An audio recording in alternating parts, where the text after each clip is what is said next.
Good morning guys. তো আশা করি আল্লাহ সবাইকে ভালো রাখছে। তো গাইজ আমরা বহুত দিনের আর কি একটা প্ল্যান করছিলাম যে আমরা 4 বন্ধু আর কি ঘুরতে যাব। তো গাইজ আমার লগে আছে ইসব ভাই, জাহাঙ্গীর, আর এখানে আছে মুস্তফা ভাই। তো গাইজ আমরা কোথায় গেতাছি ফার্স্ট এখন আমরা বলি না আর কি, লোকেশনে যাই আপনাদেরকে বলবো। তো গাইজ আপনার আমার ফুল ভিডিওটা আপনারা এই ব্লগের মধ্যে পাবেন, কোথায় যাই, কী করতেছি, কীরকমভাবে আমরা ওখানে যাই ঘুরবো, কোন লোকেশনে। তো ইসব ভাই কিছু করার আসেনি, কয়ে দেন। বহুত দিন পরে আমরা আমাদের মানে বহুত আশার মধ্যে বহুত দিন পরে একটা প্ল্যান করছি। মানে আমরা লোকেশনটা এখন বলছি না, মানে লোকেশনটা আমরা যাওয়ার পরে বলবো, মানে যে জায়গায় যাব। তো আশা করি মানে লোকেশনটা একদম এমার্জেন্সি লোকেশন হবো, মানে বহুত ভালো লাগবে যাওয়ার পরে। আপনারা দেখতে থাকুন। তো গাইছে ওভার থেকে ডাইগ আইলাম বয়ঙ্গা এখানে উপর টেপে গেছে, তার জন্য পুলিশ অল্প খাড়া করা ছিল। তো বয়ঙ্গা থেকে এখন আমরা ডাইগ কাদুরগাঁওর ভিতর ফেলে রাস্তা দেয় বয়ঙ্গা পার হয়ে আমরা এলাম একটা ফলের দোকানে। যেহেতু আমরা একটা লং জার্নি করার জন্য রেডি হয়েছি, তো নিশ্চয়ই আমাদের কিবা কিবি বস্তু আর কি নিয়ে যাওয়াটা আর কি ভালো। তার জন্য ভাবলাম যে না, ফল আনতে নিয়ে যায়, মাঝখানে যদি খিদা লাগে তো আমরা খাই নিব।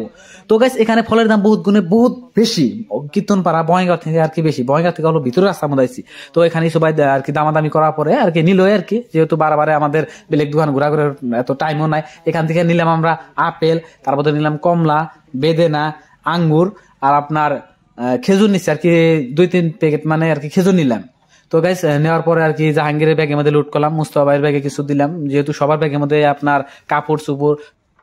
তো গাইস আইতে ভুটানের যেটা মেইন গেট, সেই গেটের সামনে আইছি আর কি। এখানে যে দেখেন ইন্ডিয়া থেকে ভুটানে মানুষ যাইতেছে বা ভুটান থেকে ইন্ডিয়ার মানুষ আইতেছে। এখানে চেকিং হয় আর কি লাগে একটু যেটা আমি আপনাদেরকে বলবো। আমাদের ইন্ডিয়ান ওখানে আমার চেকিং হয়েছে আপনার ড্রাইভিং লাইসেন্স, আরসি, আধার কার্ড, এগুলো চেকিং হয়েছে। আর গাইস এখানেও সেম ওই ধরনের বস্তু চেকিং হয়। আরসি আপনার যে বাইক চালাবো তার আর কি আরসি লাগবো, ড্রাইভিং লাইসেন্সটা লাগবো, আর নর্মাল প্যাসেঞ্জারের জন্য আপনার আধার কার্ডের জন্য যথেষ্ট। তো গাইস মানে এখন আমরা সব কিছু একটু জেড বস্তু চেকিং করার পরে ভিতরে ঢুকবো। তো গাইস ফাইনালি এখন আছে আমরা ভুটানের মাটিতে। যেহেতু আমাদের ডকুমেন্ট সব চেকিং হওয়ার পর আমাদের পারমিশন দিয়েছে ভুটানে ঢোকার জন্য, তার আমরা দেরি করলাম না, তাড়াতাড়ি ভুটানে আইলাম। ভুটানে আসার পরে আমাদের ফার্স্ট কামটা হলো আমাদের রুম বিছানো। তার জন্য আমরা কি করলাম, বাইক আবারও স্টার্ট দিয়ে রুম বিছানোর জন্য সাইডে ঘুরতেছি। তো গাইস এখানে যে দেখতেছেন আপনার যে বাড়ি যে দেখতেছেন 2-1টা এর মধ্যে গেলাম, তার মানে এটা পছন্দ হলো না, তার জন্য আমরা আর কি বেটার ভালো একটা লোকেশনে গেছি যেখানে যাই আমাদের রুম নিবো আর কি। তো গাইস এখানে সবথেকে ভালো কথা হলো যে এখানে যেটা পরিবেশ, এখানে যেটা আপনার সাফ সিকুনতা বহুত বেটার, মানে বহুত ভালো লাগতেছে আর কি। তো গাইস আধা ঘন্টা ঘোরার পর আর কি আমাদের আর কি একটা রুম মিললো। তো রুমে আয় আমরা ফার্স্ট কাম হলো আমাদের হলো বহুত দূর থেকে যেহেতু আসি, মুখ টুক সব একবারে হয়েছে, দুলাভালো হয়েছে, লেত্রা হয়েছে, তার জন্য সবাই ক্লিন হইতেছে। দেখে মুস্তফা ভাই ক্লিন হয়ে বলেছে। তারপরে দেখেন যে ইসব ভাই জাহাঙ্গীর সব ফেস ওয়াশ মাখতেছে, ফেস ওয়াশ ক্লিন করে আর কি রেডি হইলাম। রেডি হওয়ার পরে গেছে আমাদের যেহেতু বহুত দূর থেকে আসি, তো আমাদের ফার্স্ট কাম হলো নিজের পেটে কিছু আর কি খাওয়ার জন্য। তো এখন ভালো একটা রেস্টুরেন্ট বিচারতেছি। এখানে 3-4টা রেস্টুরেন্টে গেলাম, রেস্টুরেন্টের মধ্যে কোনো আপনারই নাই, মানে সব মানে ব্ল্যাক, যেহেতু ভুটানি রেস্টুরেন্ট, তো সব জায়গায় তো আমাদের খাওয়া পসিবল না। তার জন্য আমরা ভাবলাম যে না, ইন্ডিয়ান কোনো আইটেম আছে নাকি, আমরা ভালো একটা রেস্টুরেন্টে যাই আর কি খাবো। তো তারপরে গেছে আমরা সাইডে ভিউ অল্প আছে, আমি দেখানোর জন্য ট্রাই করবো রেস্টুরেন্ট।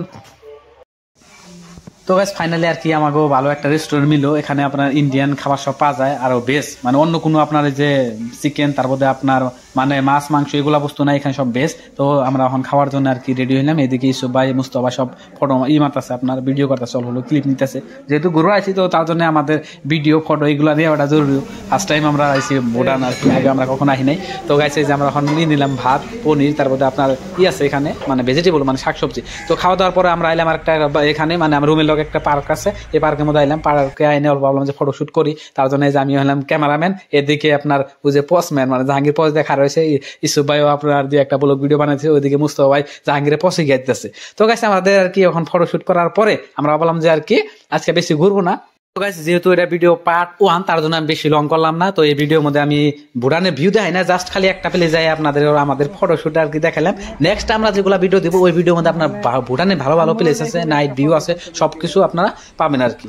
তো আজকের জন্য আর কি ভিডিওটা বেশি লং করি না, এখানে সমাপ্ত। গাইস আপনারা কিন্তু ভিডিও সব দেখবেন, ভিডিও দেখার পরে আপনারা জানতে পারেন যে ভুটানের পরিবেশ কিরকম, ভুটানের মানুষ কিরকম।